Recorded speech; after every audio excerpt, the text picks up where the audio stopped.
I don't think that we can normalize LeBron still being this kind of great and this kind Incredible. of relevant. It doesn't even make any sense, Howard. I mean, Michael Jordan was washed at this age.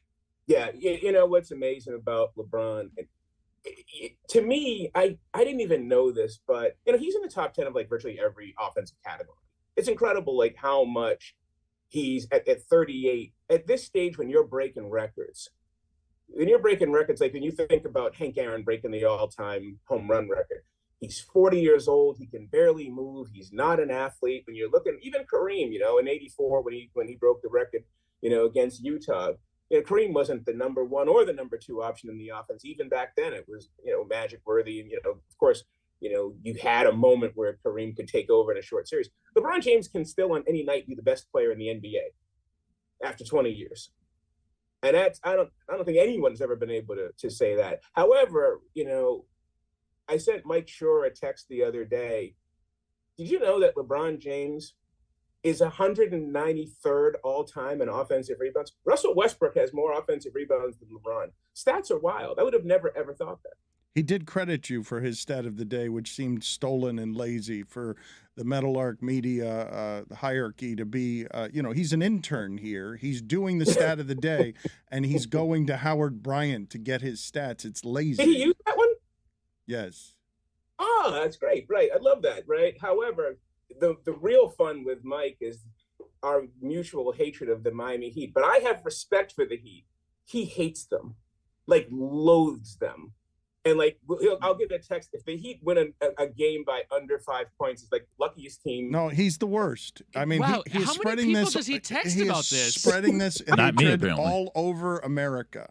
It's. I don't know if he's also doing it internationally. It's a poisonous hatred he has. Can you explain to the audience, though, the most impressive things as you see them on the LeBron resume? Because it seems from what you've written that you're more impressed by other things than just the basketball. Or less impressed. I mean, I think that when it comes to LeBron, well, one, I'm a language guy, so watching people mangle the word legacy just drives me bananas all the time. I'm just trying to further my legacy. It's not your legacy, dog. It's your accomplishments. Their accomplishments are LeBron's accomplishments are unreal. I think that 8 straight finals, 9 out of 10 with 3 different teams is ridiculous. I mean, we'd never had that really. Maybe you can throw, Chamberlain in there, but there really aren't. Maybe Shaq in '06, but that was Dwayne Wade's team, where you had the guy be the guy for 2 championships on 2 different teams. But for him to essentially, for virtually a decade, whatever team he was on was the favorite to go to the NBA Finals, I think is just one of the most remarkable things ever. And I don't know if you're going to see that. But when I talk about LeBron, where I think he's really sort of the most influential, and it's not necessarily a compliment, is the fact that he was able to decouple himself from both team and coach. He's completely singular. And I think you could feel that in some of that awkwardness when he broke the record. You could sort of feel the fact that he's not is he a Laker? Like, who do you identify LeBron James with? Obviously, his greatest years, I think, are in Miami. His most influential years are probably in his second stint with Cleveland. But he identifies with no coach. There's no Phil. There's no Auerbach to his Russell. There's no Belichick to his Brady. He's his own guy. Is he a Laker? I mean, was that 2020 championship about the Lakers, or was it the fact that 6 guys, half the damn roster, was on Clutch Sports' roster? I mean, so he really is his own person. And then you see this new generation of guys trying to duplicate that. The KD and Kyrie's and this dynasty that never happened, the super team stuff that never happened. And so his influence is more that this generation is going to try to follow him as the decoupled one. And I think that this disaster in Brooklyn, hopefully what it's done is it's made team owners recognize that this stuff only works with LeBron. He's one of a kind. Don't try this at home. Don't try to emulate. Don't copy this. The other guys can't do it, no matter how much they may want to. So what would be his enduring legacy then? I think his enduring legacy is going to be the end of team that most of these players. I believe that for sports to matter, I don't think that cult of personality can really work long term. And when I look at LeBron's legacy, I see one thing. I see James Harden, I see Kevin Durant, and I see Kyrie Irving all having played for 4 teams, and they're still essentially in their prime. And I don't know if that's good for the league. I think at some point the team and the league have to, the player and the team have to align to have it matter. Maybe I'm totally wrong, and maybe it's all just going to be cult of personality, individual.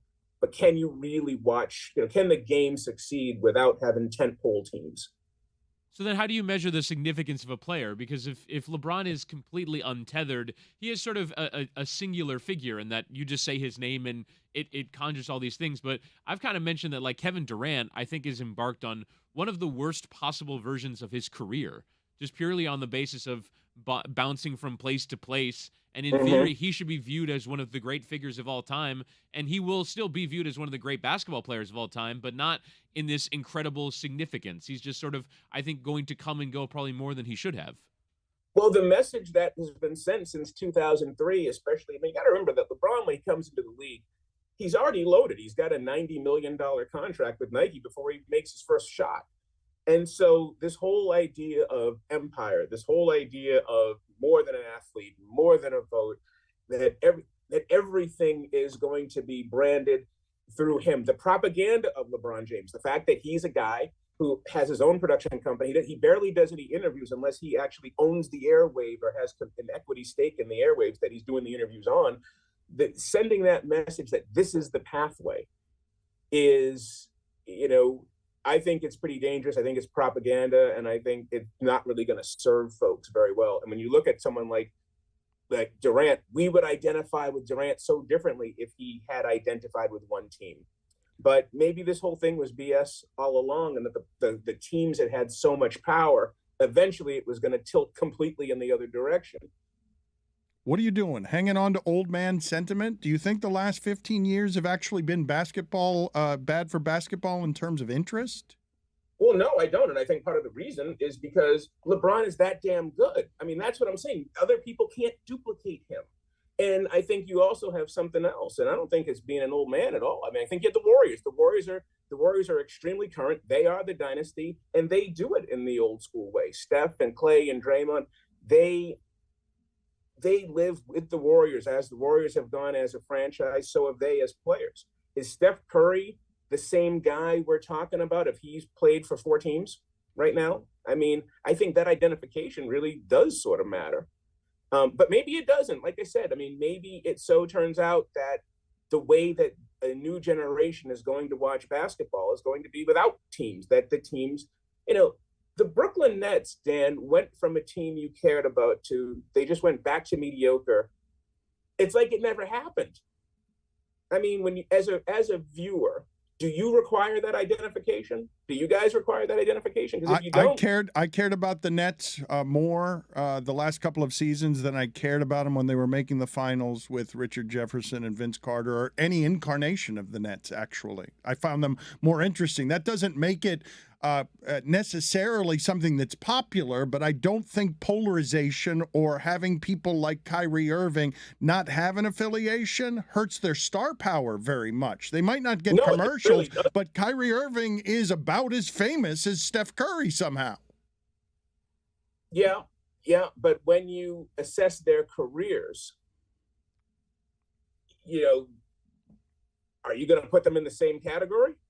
No, but I'm not doing it with sentiment, and I need you tied to a coach or a team. I'm not holding that Michael Jordan played for the Wizards against a coach I don't remember against him at the end. When I've seen the LeBron coverage recently, it seems like they like to erase the Miami years. It seems like there's an eagerness to place him with other teams, whether it's the Cavs or the Lakers, because there's an eagerness from the customer, the fan base, the media to have someone associated with a thing. But I also think LeBron has shown that he kind of doesn't want to give Riley and the Heat organization the kind of credit over his career, that he also wants to separate himself from that time, because the more he says spoisms or seems like, oh, the Heat taught him how to win, it sort of takes away his own agency and what he's achieved in his career. So he himself is eager to do that. Yeah, it's 100% right. But also, Dan, I don't think it's necessary either. What I'm saying is that Woody asked me what I thought the enduring legacy of LeBron was going to be, and I think it is that separation. You know, I mean, I think that's what, because I think the other players coming up are going to follow that. I don't think that it's going to be. I think the Steph Currys of the world are the dinosaurs. But isn't the legacy then empowerment of the player, though, Howard? Because what you're saying, the need for team, for structure, for organization, for coach, for leader, LeBron has wanted to break free from that, to tell you, no, it's the player that's all powerful. It's me. That's absolutely right. I'm why you come and watch the game, and it is. And as I was saying in this piece I wrote the other day, was you can make the argument that the presence of LeBron James is the ultimate labor victory. This is the battle that these guys have been trying to win since Marvin Miller, since the 1960s. That we're the reason you buy the tickets. I'm the guy you come to see.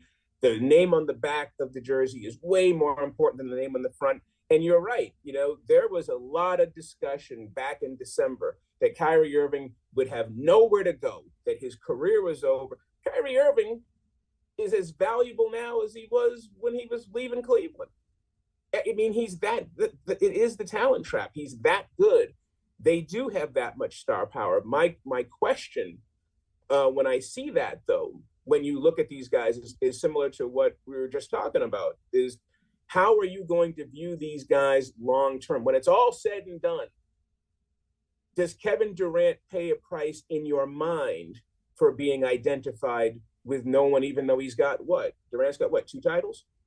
Yes. None in Stugotz's personal record book, but 2 according to all the other record books. Howard, good talking to you. Thank you, sir, for making the time around here. We appreciate it. No, it's my pleasure. Thanks.